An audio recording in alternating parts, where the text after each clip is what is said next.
تم یہاں پاکستان میں کیا کر رہے ہو؟ تمہاری تو انگلینڈ میں جاب ہو گئی تھی نا؟ مجھے مس انڈرسٹینڈنگ ہو گئی تھی، وہ جاب میرے لیے نہیں کسی اور کے لیے تھی۔ پلیز ایزل میرے ساتھ ایسا مت کرو۔ صورتحال وہی تھی لیکن کردار بدل گئے تھے۔ آج زوہان گر گرا رہا تھا، کچھ دن پہلے ایزل گر گرا رہی تھی۔ پلیز مسٹر زوہان سائڈ پر ہوں، مجھے ابھی اپنے منگیتر کے ساتھ شادی کی شاپنگ کے لیے بھی جانا ہے۔ کل سے وہ دلہن کے لباس میں تھی۔ ایرج کو اس سرخ لہنگے سے وحشت محسوس ہو رہی تھی۔ اب کیا کروں اس لہنگے سے؟ کیسے چھٹکارا حاصل کروں؟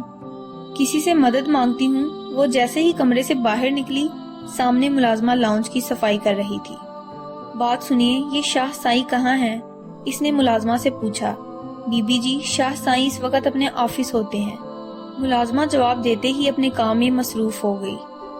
شاہ سائی گھر نہیں ہے، ایسا کرتی ہوں کہ شاہ سائی کے آنے سے پہلے یہاں سے بھاگ جاتی ہوں۔ وہ تیزی سے باہر کی جانب بھاگتے ہوئے کسی سے زور سے ٹکرائی۔ اسے ایسا محسوس ہوا جیسے اس کا سر کسی دیوار سے ٹکرا گیا ہو، لیکن سامنے کی طرف دیکھتے ہی اس کی آنکھیں کھلی کی کھلی رہ گئیں، کیونکہ وہ اس وقت شاہ سائی کے سینے سے لگی ہوئی تھی۔ کہاں جانے کی تیاری ہے ڈارلنگ؟ اسے باہر کی جانب بھاگتے دیکھ کر شاہ سائی نے استفسار کیا۔ کہیں بھی نہیں، وہ جھٹکے سے ان سے دور ہوئی۔ اندر میرا دم گھٹ رہا تھا تو تازی ہوا میں سانس لینے جا رہی تھی، ایرج نے بہانہ بنایا۔ لگ تو نہیں رہا کہ تم گارڈن میں تازہ ہوا لینے جا رہی تھی، لیکن اگر تم کہتی ہو تو مان لیتا ہوں۔ اس گارڈن کی حدود سے آگے گیٹ ہے، اور کبھی اس گیٹ کو پار کرنے کی کوشش مت کرنا، کیونکہ تم میری قیدی ہو اور اب تمہیں ہمیشہ اسی قید میں رہنا ہے۔ گیٹ کے پاس جانے کی کوشش بھول کے بھی مت کرنا، کیونکہ گیٹ کے پاس بل ڈوگز موجود ہیں اور تم کبھی بھی بل ڈوگز کی خوراک نہیں بننا چاہو گی۔ شاہ سائی نے یہ بتا کر اس کی رہی سہی جان بھی نکال دی۔ آؤ اندر چلتے ہیں، میں تمہارے لیے کچھ ڈریس لایا ہوں، دیکھ کر بتانا تمہیں پسند آئے بھی ہیں۔ تازہ ہوا میں سیر پھر کسی وقت کر لینا۔ شاہ سائی ایرج سے ایسے بات کر رہے تھے جیسے ان میں بہت گہری دوستی ہو۔ بڑے مالک، میں نے خود سنا ہے وہ لڑکی چھوٹے بابا کو اپنا منگیتر کہہ رہی تھی۔ وہ لڑکی یہ بھی کہہ رہی تھی کہ وہ اور چھوٹے بابا بہت جلد شادی کرنے والے ہیں۔ ماہد، فوراً فون بند کرو، مصطفیٰ اور اس لڑکی کو لے کر حویلی پہنچو۔ جیسا آپ کا حکم بڑے مالک۔ مصطفیٰ، میں نے زوہان کے سامنے جھوٹ بولا، اس کے لیے سوری۔ اٹس اوکے آئزل، I can understand your situation. آپ کا ایک بار پھر شکریہ، آپ نے پھر میری مدد کی۔ آپ ہمیشہ مجھے ہر مشکل سے بچا لیتے ہیں۔ کافی ٹائم ہو گیا ہے، بابا میرا انتظار کر رہے ہوں گے، اب مجھے جانا چاہیے۔ کہتے ہی وہ وہاں سے جانے لگی کہ اسی وقت 3-4 آدمیوں نے مل کر ایزل کو زبردستی گاڑی میں بٹھایا۔ مصطفیٰ جیسے ہی مدد کے لیے آگے بڑھا، ماہد بابا کو دیکھ کر حیران رہ گیا۔ ماہد بابا، آپ یہاں کیا کر رہے ہیں؟ چھوٹے مالک، میں آپ کو لینے کے لیے آیا ہوں، بڑے مالک نے آپ کو حویلی بلایا ہے۔ ماہد بابا، میں گھر نہیں جاؤں گا، مصطفیٰ نے جانے سے انکار کر دیا۔ آپ کو میرے ساتھ چلنا ہی ہوگا، ورنہ مجھے آپ کے ساتھ زبردستی کرنی پڑے گی۔ چھوٹے مالک گاڑی میں بیٹھے۔ ماہد بابا کے الفاظ سن کر مصطفیٰ گاڑی میں بیٹھ گیا۔ اتنے سالوں بعد بابا سائیں کو میری یاد کیسے آ گئی، مصطفیٰ نے دل میں سوچا۔ مصطفیٰ کو کار میں بیٹھتے ہی ایزل حیران رہ گئی۔ یہ کیا ہو رہا ہے؟ یہ لوگ ہمیں کہاں لے کر جا رہے ہیں؟ کہیں انہوں نے ہمیں کڈنیپ تو نہیں کر لیا؟ خوف کے مارے سے اس کی خلق سے اٹک اٹک کر الفاظ نکل رہے تھے۔ ڈرو مت، یہ لوگ میرے بابا سائیں کے آدمی ہیں اور ہم دونوں کو حویلی لے جا رہے ہیں۔ لیکن یہ مجھے کیوں لے جا رہے ہیں؟ وہ پریشانی سے اس کی جانب دیکھتے ہوئے بولی۔ یہ تو حویلی جا کر پتا چلے گا، اس نے کہا۔ مصطفیٰ پلیز اپنے بابا کے آدمیوں سے کہیں مجھے جانے دیں، میرے بابا جان میرے لیے پریشان ہو رہے ہوں گے۔ اب یہ گاڑی حویلی جا کر ہی رکے گی، میں ابھی کچھ نہیں کر سکتا، ہم جیسے ہی حویلی پہنچیں گے میں آپ کو واپس بھجوا دوں گا۔ آپ پریشان نہ ہوں، مصطفیٰ نے اس کے ہاتھ پر ہاتھ رکھتے ہوئے اسے تسلی دی۔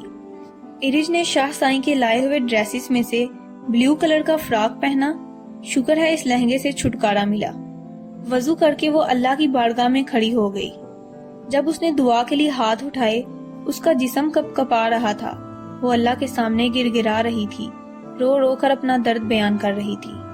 اے اللہ، میری عزت و آبرو کی حفاظت کرنا، مجھے کوئی رستہ دکھا کہ میں یہاں سے حفاظت باہر جا سکوں۔ اللہ کی بارگاہ میں اپنا درد بیان کرنے سے اس کے دل میں سکون اتر گیا۔ اسی وقت دروازے پر دستک ہوئی بی بی جی میں صابرہ، مجھے شاہ سائیں نے آپ کے لیے ناشتہ دے کر بھیجا ہے، جاؤ اور کہہ دو اپنے شاہ سائیں سے کہ مجھے کوئی ناشتہ نہیں کرنا۔ لیکن بی بی جی، شاہ سائیں نے کہا تھا جب تک آپ ناشتہ نہ کر لیں میں واپس نہ آؤں۔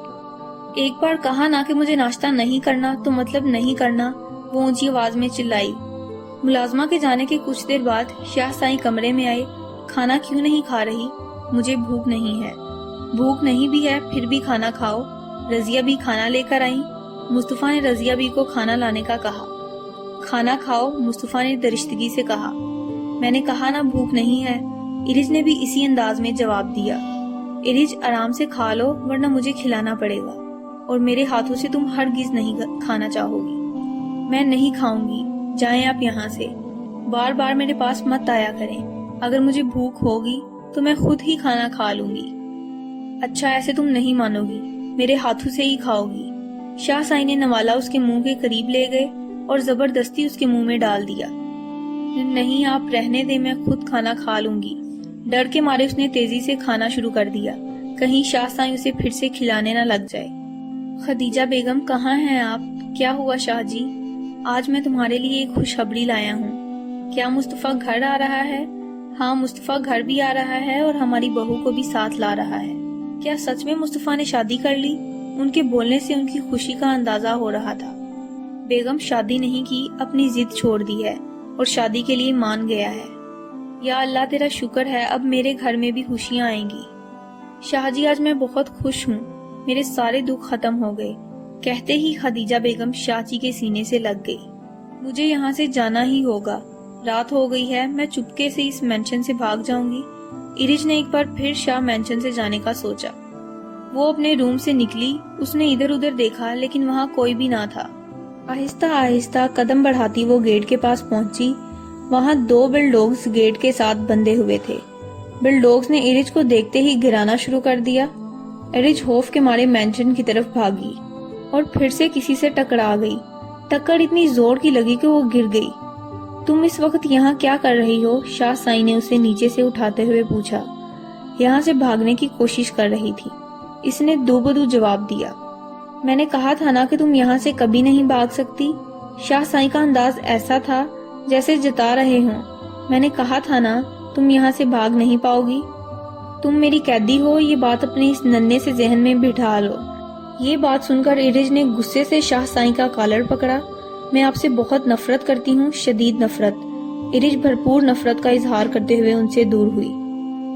تم مجھ سے نفرت نہیں کر سکتی، تمہیں مجھ سے محبت کرنی ہوگی، وہ سرخ آنکھوں سے اس کی سحر زدہ آنکھوں میں دیکھتے ہوئے سرد لہجے میں بولے، اور آہستہ آہستہ قدم اس کی جانب بڑھانا شروع کر دیے۔ یہ دیکھ کر ارج خوف زدہ ہو گئی اور اپنے قدم پیچھے کی طرف بڑھانا شروع کر دیے۔ کچھ نیا تھا ان کے انداز میں، دیکھنے کا انداز اور ان کی محبت بڑی آنکھیں کوئی اور ہی پیغام دے رہی تھی۔ کافی دیر تک وہ اس کے نقش تکتے رہے، پھر اسے خود میں بھینچ لیا۔ موز اور جذبات سے مجبور ہو کر وہ اس کی گردن پر جھک گئے اور وہاں پر اپنا لمس چھوڑنے لگے۔ اس نے خود کو ان کی گرفت سے چھڑوانے کی کوشش کی۔ شاہ سائیں رکے نہیں بلکہ اس کے دونوں بازو زور سے پکڑ لیے اور اس کے ہونٹوں پر اپنا شدت بڑا لمس چھوڑنا شروع کر دیا۔ ارج ان کی شدت سہ نہیں پائی اور ہوش و حواس سے بیگانہ ہو گئی۔ ہوش کھونے سے پہلے اسے ایک لفظ